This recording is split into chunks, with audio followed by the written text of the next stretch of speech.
अस्सलाम वालेकुम दोस्तों आज हम बात करेंगे इन्फिनिक्स के अंडर 30,000 बेस्ट फ़ोन आप लोगों के लिए कौन से हैं, कौन सा आप लोगों को लेना चाहिए।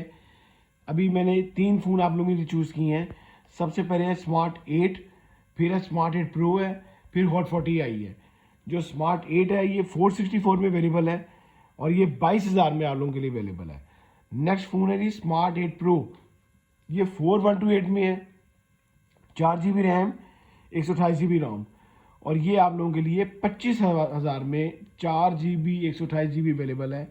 ये सब इनकी ऑफिशियल प्राइसेस हैं। अगर आप मार्केट जाते हैं तो आपको थोड़े बहुत लेस पे मिलेगा, लाजमी आपको 1000 लेस होगा। नेक्स्ट मॉडल है हॉट 40i। ये दो तरह से प्राइसेस में अवेलेबल है, एक है 30,000 का 8128 और एक है 256 8 GB 256 GB। ये फ़ोन इनका आप लोगों के लिए 32,000 का अवेलेबल है। ये चारों मॉडल जो इसका 8128 वाला मॉडल है, ये चारों मिला के ज़बरदस्त मॉडल है इन्फिनिक्स के अंडर 30,000। आप लोग लाजमी खरीदें। तीनों ग्रेट मॉडल हैं। अगर आप लोगों ने अपनी पॉकेट के लिहाज से, अपने प्राइस के लिहाज से देखना है कि आपको कौन सा लेना चाहिए, आप लोग लाजमी खरीदें। इन तीनों की अनबॉक्सिंग की वीडियो मेरे चैनल में मौजूद है, आप लोग लाजमी देखिएगा। अल्लाह हाफिज़ जी।